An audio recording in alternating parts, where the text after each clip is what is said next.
9th century की बात है। काल्दी अपनी बकरियों के साथ एक जंगल में घूम रहा था। वहां उसकी बकरियों ने एक रेड बेरीज खा लिया था, जिसको खाने के बाद बकरियां एनर्जेटिक हो गई थी और ये सिर्फ कुछ टाइप की बेरीज खाने से ही हो रहा था। तो काल्दी खुद भी इन बेरीज को ट्राई करता है और उसके साथ भी ऐसा ही होता है, उसे भी एनर्जेटिक लगने लगता है। तो काल्दी इन बेरीज को लेकर कुछ मॉन्क्स के पास जाता है। ये मॉन्क्स रात भर जागकर प्रेयर्स करते थे। तो काल्दी सोचता है कि इन बेरीज से उन मॉन्क्स को रात भर जागने में आसानी होगी। लेकिन जब काल्दी ये बेरीज मॉन्क्स को देता है तो वो इसे आग में फेंक देते हैं, ये बोलकर कि ये किसी शैतान का काम है। लेकिन जैसे ही ये बीन्स आग में रोस्ट होना स्टार्ट होती है, इसके स्मेल से मॉन्क्स को अच्छा लगने लगता है। तो फिर मॉन्क्स इन बीन्स को उठाकर एक जग में रख देते हैं, जिसको वो एक हॉट वाटर से कवर कर देते हैं। और कुछ टाइम के बाद वो देखते हैं तो जग के नीचे एक वाटर सा सेटल हो गया था। और जब मॉन्क्स इसे पीते हैं तो उन्हें एनर्जेटिक लगता है और रात भर मॉन्क्स आसानी से जागकर अपना प्रेयर कर लेते हैं। ये फर्स्ट टाइम था जब वर्ल्ड को कॉफी के बारे में पता चला था। फिर सूफी मॉन्क्स और ट्रेडर्स जो यमन ट्रैवल करते थे, वो अपने साथ कॉफी लेकर जाने लगे और वहां के लोगों को भी बताने लगे कि ये पीने के बाद एनर्जेटिक लगता है और इससे रात भर जागने में कोई दिक्कत भी नहीं होती है। और आगे चलकर यमन ने एक मोनोपोली क्रिएट कर दिया था कॉफी एक्सपोर्ट में।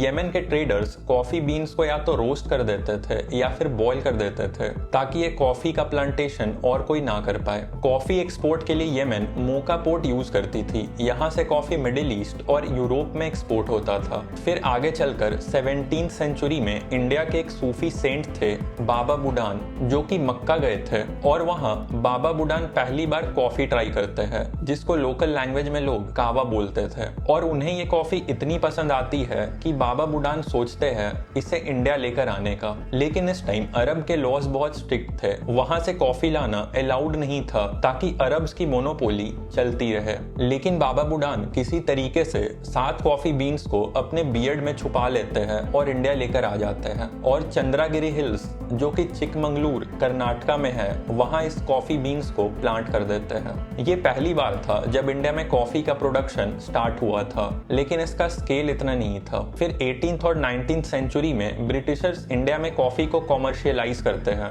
इसके लिए ब्रिटिशर्स कर्नाटका, तमिलनाडु और केरला में कॉफी का प्रोडक्शन स्टार्ट करवाते हैं। और इस टाइम ही इंडिया में लोग कॉफी कंज्यूम करना स्टार्ट करते हैं कैफीन के लिए। इस टाइम लोगों को कॉफी की क्वालिटी से मतलब नहीं था, बल्कि वो लोग कॉफी सिर्फ कैफीन के लिए पीते थे। इस टाइम ही इंडिया के कॉफी को पहली बार इंटरनेशनल रिकॉग्निशन मिला था, क्योंकि ब्रिटिशर्स इंडियन कॉफी को यूरोप में एक्सपोर्ट करते थे। फिर 1990s के अराउंड इंडिया में कॉफी चेन स्टार्ट होती है, जैसे कि cafe coffee day. Cafe start होने से लोगों के लिए ये एक इंटरेक्शन का प्लेस बन गया था, जहां लोग आकर बात कर सकते थे या काम कर सकते थे। कैफेज आने से कॉफी एक सोशल बेवरेज बन गया था और इस टाइम अब लोगों को एक अच्छी क्वालिटी कॉफी चाहिए थी। और फिर 2012 में इंडिया में स्टारबक्स एंटर करता है टाटा के साथ पार्टनरशिप करके, और स्टारबक्स ने एक प्रीमियम एक्सपीरियंस ऑफर करना स्टार्ट किया इंडियन कस्टमर्स को और इंडिया में नए फ्लेवर्स भी इंट्रोड्यूस किए। स्टारबक्स के आने से इंडिया में लोगों को कॉफी के बारे में पता चलने लगा और अब कस्टमर्स को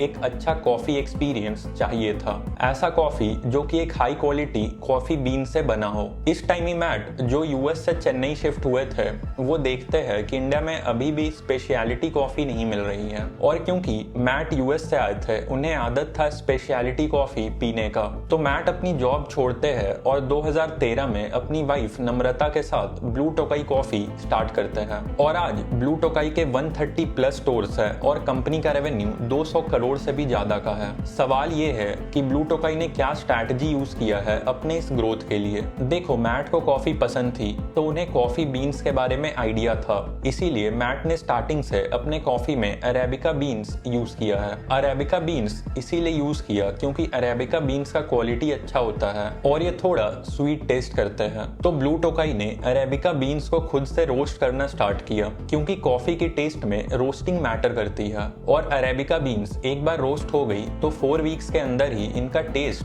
चेंज होने लगता है। तो इस प्रॉब्लम को सॉल्व करने के लिए ब्लू टोकाई को जैसे ही ऑर्डर मिलते थे वो तब बीन्स रोस्ट करना स्टार्ट करती थी ताकि कस्टमर्स को एक फ्रेश कॉफी मिले, और इस टाइम ऐसा कोई और कंपनी नहीं कर रही थी। इस वजह से ब्लू टोकाई को एक एडवांटेज मिला। लेकिन कॉफी में सिर्फ रोस्टिंग ही इंपॉर्टेंट नहीं है बल्कि कॉफी का सोर्स भी बहुत इंपॉर्टेंट है। और मैट और नम्रता जब ब्लू टोकाई स्टार्ट कर रहे थे तब वो ऐसे फार्मर्स को खोज रहे थे जो कि high quality coffee beans produce करते हो। उन्हें अच्छे फार्मर्स तो मिल गए लेकिन ये फार्मर्स अपने मैक्सिमम प्रोड्यूस बाहर एक्सपोर्ट कर रहे थे ताकि उन्हें एक अच्छा रेट मिले, और इंडिया अपनी कॉफी प्रोडक्शन का 70% बाहर एक्सपोर्ट करता है। तो अगर ब्लू टोकाई को अच्छी कॉफी चाहिए थी तो उन्हें ये सप्लाई चेन सॉल्व करना था। तो मैट फार्मर्स से मिले और उन्हें एक अच्छा रेट ऑफर किया ताकि ये फार्मर्स बाहर कम एक्सपोर्ट करे। और क्योंकि फार्मर्स कॉफी को बाहर एक्सपोर्ट कर रहे थे उन्हें कोई रिकॉग्निशन नहीं मिल रहा था। तो फार्मर्स को रिकॉग्निशन मिले इसीलिए मैट ने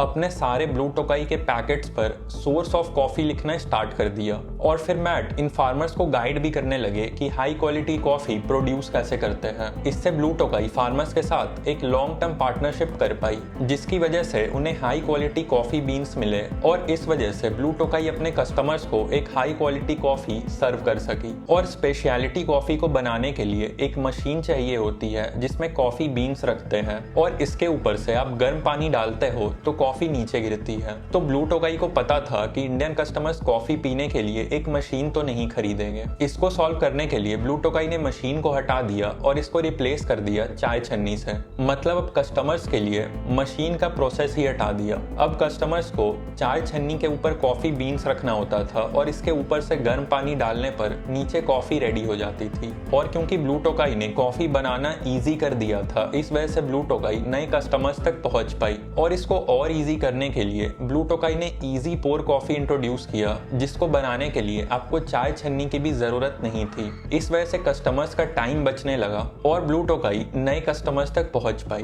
ब्लू टोकाई एक ओमनी चैनल ब्रांड की तरह काम कर रही है। जैसे कि देखो आप घर पर ब्लू टोकाई की कॉफी पीते हो लेकिन अब आप बाहर जाते हो और आपको कॉफी पीने का मन करता है लेकिन आपके खोजने पर भी आपको ब्लू टोकाई की कैफे नहीं मिल रही है। तो आपको जो भी पहला कैफे दिखेगा आप वहां जाकर कॉफी पी लोगे। और यहाँ ब्लू टोकाई अपने कस्टमर्स को लूज ना करे इसीलिए ब्लू टोकाई ने कैफे ओपन करना स्टार्ट कर दिया। और क्योंकि ब्लू टोकाई ने खुद को एक प्रीमियम ब्रांड की तरह पोजीशन किया है इसीलिए ब्लू टोकाई अपने कैफेज टियर 1 सिटीज में ओपन करती है जहां डिस्पोजेबल इनकम ज्यादा हो। आज ब्लू टोकाई के 130+ स्टोर्स हैं इंडिया में और कैफे ओपन करके ब्रांड एक ट्रस्ट बिल्ड कर रही है अपने कस्टमर्स के साथ। तो इस वीडियो के लिए इतना ही। अगर ये वीडियो पसंद आई तो लाइक कर देना और सब्सक्राइब करना मत भूलना। मिलते हैं फिर नेक्स्ट वीडियो में।